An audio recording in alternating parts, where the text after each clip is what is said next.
किरण शर्मा। हम मंजू शर्मा अपना चैनल पर स्वागत करै छी। नमस्ते प्रणाम जते दाई माय दीदी भाजी चाची बहन छी सब गोटन के प्रणाम करै छी। सब गोटन नचा प्यारा आशीर्वाद देत रहबे, आगा बढ़बैत रहबे। बहुत प्यारा से बेटी विवाह गीत गावा जा रहल छी और हम दोनों देवरानी जेठानी बहुत प्यारा से बेटी विवाह गीत गावा जा रहल छी। सब जरूर सुनो, लाइक करो, शेयर करो, कमेंट करबे। देखे छी सब गोरा भैरात मेहंदी रस्म में गेले तो सबके नींद लागले, मेहंदी लागल आधे अधूरा हमरा सबके लगले, लेकिन दुल्हा सबके सजा देनी छी।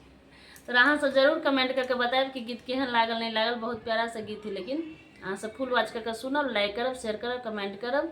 और अहाँ सब बहुत दर्द भरा विवाह गीत है। हम सब जरूर सुनबे, जरूर कमेंट करबे। गीत केहन लागत, गीत के बोल केहन लागत वह कमेंट करब। आ जल्दी जल्दी हम सब गीत बना के जा रहा छी हल्दी रस्म में। अहाँ सब जरूर अहूँ सबके देखाब। हल्दी रस्म हेतै से मेहंदी रस्म के तो वीडियो बना के डालने छी, लेकिन हल्दियो रस्म के जरूर बनते मेहंदी।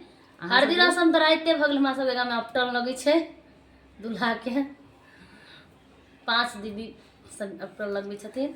वह हल्दी रस्म कहे छी, कोई अपटन कहे छी, तो हमरा सबके एने उपटन अपटन से कह रहल छी, लेकिन हल्दी रस्म अलग से बनाबे छे या उपटन अलग से लगबे छे। तो अहाँ सब जरूर देखब हमरा सबके वीडियो, जरूर कमेंट करके करब। और जरूर हमरा सबके वीडियो में अहाँ सब बनल रहब और शेयर लाइक करे के नहीं भूलब। आ फिर अहाँ सबके अपटन लगते सेहो देखायब। दुल्हा के लगते मतलब अब कुछ देर के बाद में जेते दुल्हा के उपटन लागब, अहाँ सब जरूर देखब। कथी के